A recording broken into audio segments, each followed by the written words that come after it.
There is a story to each and every person that they will never forget, and an even greater meaning to each person and each story that is remembered. My grandfather was a well known man around my little town where I grew up. He was 6'1", wore a nice suit wherever he went, and always had a tall blue hat. He was a carpenter and loved crafting different things, but his favorite were tables. I had asked him why he loved building them so much, and he would always say the same thing. He would always tell me about when he was younger and growing up, and they never could afford a table to sit at and eat together as a family. And that was always something that he longed for, and started building them out of scrap wood from a local carpenter down the road, using the old nails that stubborn old man threw in the trash. He had worked that summer on the farm and saved enough money to buy himself a brand new hammer and a saw, and would still have it today if he were here.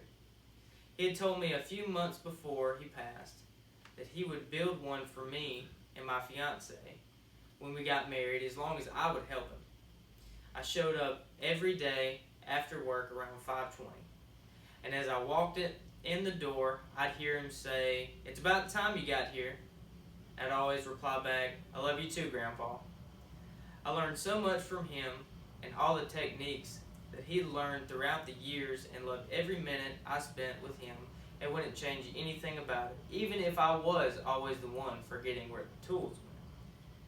I was always I was almost done at work and couldn't wait to finally finish this beautiful table with the finest artwork and the best trim money could buy.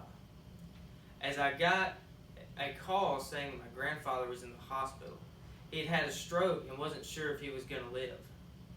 I had rushed to the hospital, moving as fast as I could, but I was too late. And by the time I got there, he was already gone. The next couple of weeks were the hardest obstacles I'd ever had to face. I finally worked up the courage to go back to my grandfather's workshop and finish layering on the last bit of polyurethane to bring it in my house. I miss my grandpa more than anything, but I know that he is in a better place, and I have a table that I can pass down for centuries.